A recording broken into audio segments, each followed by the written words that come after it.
let's talk about how failure is actually your secret weapon. I know. We've talked a little bit about the fact that I'm teaching a college class in operations management. Well, I recently had a huge failure when I was trying to teach the students about simplex programming. It was really super embarrassing. I had Google Sheets pulled up. I was trying to show them how to use Solver. It was a complete disaster. Welcome to the Manage Chaos podcast, where we give you the startup business rundown in less time than it takes for you to get to work. I'm Rachel Anderson. And I'm Katrina Purcell. And today we are talking about why a healthy relationship with failure is the key to failing fast, earning faster, and innovating in the process. Okay, Katrina, this is a great cliffhanger. It was so bad. I need to know. It was so bad. So, of course, it's on this giant screen, right, Mm-hmm. where you're projecting. And I had a plugin for Google Sheets, and it was not working how I expected it to be working. And I was like stumbling through trying to explain to the class like how to set up the table and how to then apply it to Solver. And it was so awkward that one kid actually got up and left class. No. Yeah, and I had a moment when I left, and there were some tears. And luckily, thank goodness, Zakir was able to figure it out over the weekend, and I redeemed myself in the next class to teach them how to do it. And I, was able to come up with some story about why it didn't work the first time. But it was super embarrassing. Oh, what resilience, though. I mean, to not just be like, I'm good, we're going to keep going, but like, no, I'm going to go back. I'm going to go back and we're going to do it again. And I'm going to like take another shot at potential failure in order to show them that we can do this. Exactly. Oh, I would have hated that. It was awful. I'm not going to lie. It was awful. Oh. Well, I have I don't think anybody likes failure, right? Nobody really is like, yeah, I love it when things don't work out. But I think that there is something that we can love about failure, especially when we think about it within business context. So I'm really glad that we're talking about this today.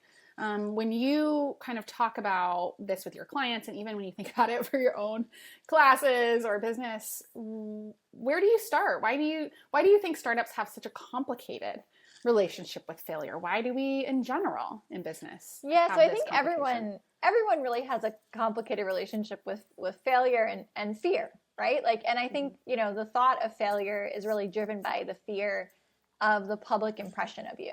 Right. So there's a, societal sort of stigma around failure. Right. When we're young, we think, okay, it's no big deal. If you think about it, when you learned how to walk, right, or you learned how to ride your bike, right, when you fell, it was no big deal. Your parents would, clap for you and everything would be fine and you would then move on, and that's how you learned. But then as we get older, we lose that sense of being able to fail at something. We think, oh, I have to always get straight A's. I have to be this. I have to be that. And there's a lot of societal stigma there. There's a lot of sort of fear of judgment, fear that, people are going to judge you negatively if you fail. I think from a founder's perspective, a lot of that has to do with wanting to inspire investor confidence, wanting to inspire confidence in your team, and feeling as though if you were to fail, that confidence could be eroded, when in reality, people would actually be more confident in you if you're honest about the failure and you're honest about, how you're failing forward, as they say, right? How are you actually taking that failure and moving on and learning from it? The problem is that we tend to sort of have, I'm going to call it success theater, but we tend to just amplify successes, right? We always say social media is essentially just the highlight reel, right? Most people are not on social media saying, okay, before I won this award or before I was able to, launch my book, there were this many sobbing nights where I cried myself to sleep because I didn't think I could ever do it. Or there were this many times where I got fear around even putting my thoughts onto paper and having someone else read it. Right? We don't always talk about the journey. And I think we're doing other founders a disservice by pretending that it was easy or by kind of pushing those failures under the rug, because it means that they then feel like they have to as well. Yeah, I think that's such a weird thing that we don't talk about is the ways that we pretend in startup. which some of it is fake it to make it, right? Totally. Exactly. There's like truth in that. There's psychology in that. But I think you're right. It really does do a huge disservice to being okay with the not knowing something or the not having something perfect. So when we think about that, or when we talk to other people about that, how can we reframe the conversation, reframing failure as actually a really valuable learning opportunity? So one of the things that I've tried to do is actually sort of gamify failure. I feel like as a culture, we're sort of obsessed with gamifying things these days. No, it's true. But, creating a culture where failure is seen as a positive, right? So when you fail at something, it means you're trying something hard. If you have a team that never fails at anything, are they really trying? Are they setting ambitious goals? Are they really pushing themselves? Or are they sort of being lackadaisical and setting things that are sure, what does they say, slam dunks, right? And, I think failure is going to provide you data. It's going to provide you actionable and valuable insights into what isn't going to work. If you're monitoring your processes or things at each stage, you'll understand at what point did it start to fail or what point did it start to go off the rails. And you can then tell what part of the process works versus what part doesn't, right? Where do you need to start to make shifts? Really, innovation, all big innovations have really been driven through failure, right? Mm-hmm. So I think setting out on a path for something and then discovering something else is very common throughout our history. Christopher Columbus, as they say, which, is somewhat maybe debated these days, right? But he wasn't planning on this, he thought he landed somewhere completely different, right? And so like you could look at that as a failure, or you could look at that as a positive that he was able to land somewhere and he sort of discovered this new land, right? Or at least discovered that people were living somewhere that he didn't know they were living. And so I think we need to really think about how breakthroughs are going to come through that experimentation. Breakthroughs come through not knowing what the outcome is going to be.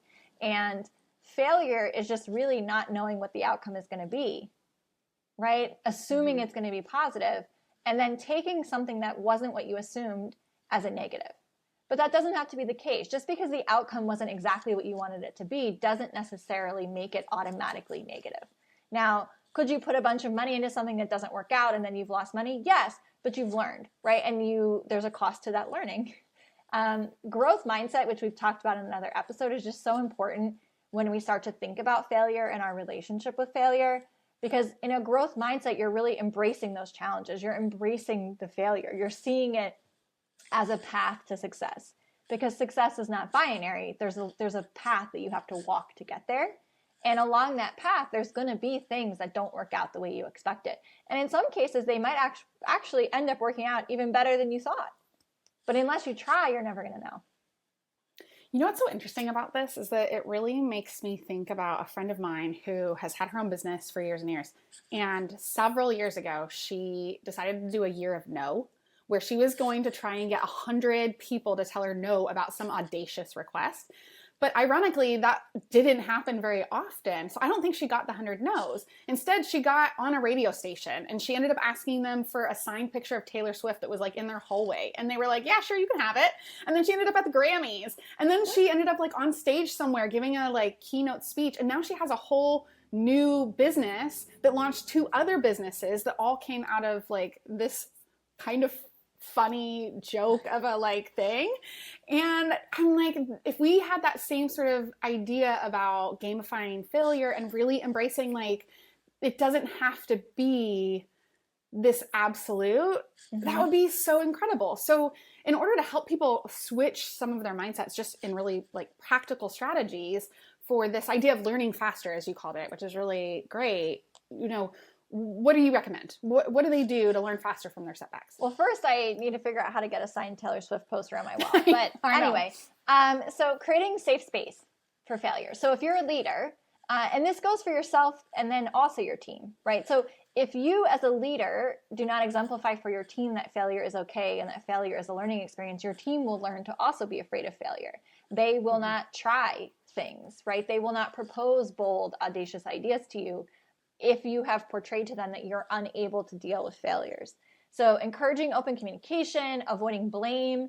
I worked in an organization where they would thank you for alerting them to something, right? So if something didn't go right or there was a problem, they would actually say thank you. They would shout you out, right? So even if you were the person who made the mistake and then you owned up to it, they would actually be happy about it, and they would shout you out for opening up and coming to them and telling them about it, right? And it starts to create this thing of, I don't need to hide if I fail, right? I'm celebrated when I fail because I tried and because I shot this long shot, and maybe I didn't end up as far as I wanted to, but I got halfway, right? Mm-hmm.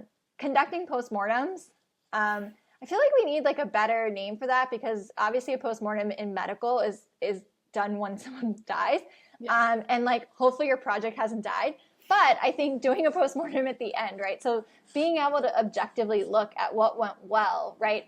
What didn't go well, finding root causes, right? I think a lot of times in business, we tend to focus on the symptoms rather than the root causes. Mm-hmm. And postmortems are designed to allow you to really dig into those root causes so that the next project that you do won't face the same circumstances. And in order to do that, you really have to document those learnings, right? So as you fail, as you do those moonshots, you have to say, okay, this is what worked, this didn't work, and this is why it didn't work, right? Be open, be honest, really be able to kind of objectively look at it and say why it didn't work. Experimentation culture, right? So I think, again, as children, we tend to try stuff. We don't know what the outcome is going to be, and we just try it. And as adults, we tend to get afraid of that because we think, oh, if I try this, who knows what will happen, right?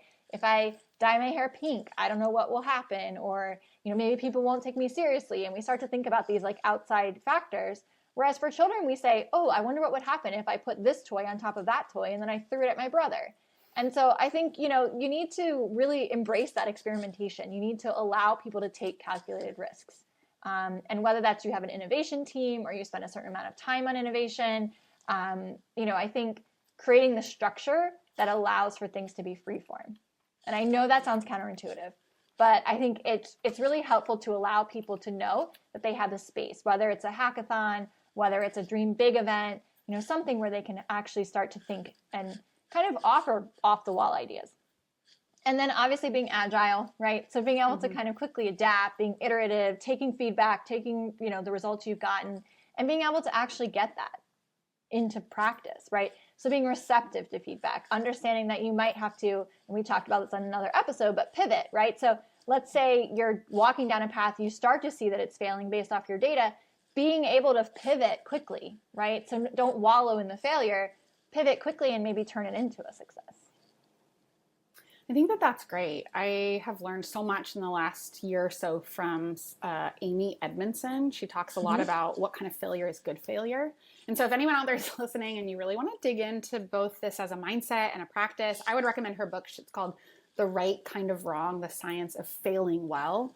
Because I think there's so much goodness here that we could talk about with team success, with personal success, with the way that like innovation happens. I mean, I literally wanted to take 100 tangents from the things you were saying. And you and I have learned a lot even in the podcast, right? Like so much has not worked. Yeah, I was just going to say we're constantly pivoting and failing at things and then trying new things. And I think one of the most important things is that you as a leader have to get comfortable with this for yourself before you can make your team comfortable with it. You cannot pretend that you're comfortable with it and expect that your team will be. Yes, that is a great place to end this. You have to be the pioneer of being comfortable with failure before you expect other people to. Well, I will say you and I are still pioneering here together. We're still testing. We're still seeing what works for us on the podcast. And we're so grateful for everyone listening that's just come along for the ride with us. We'll figure out failure and success together and what that looks like. So be sure to subscribe to us on YouTube to help us out with that so that you don't miss an episode and we know that you've got our back. When we get out there today, just remember this quote, I have not failed. I've just found 10,000 ways that won't work. That's from Thomas Edison, and we too are going to join you on that adventure. So we will see you next time on the Managed Chaos podcast.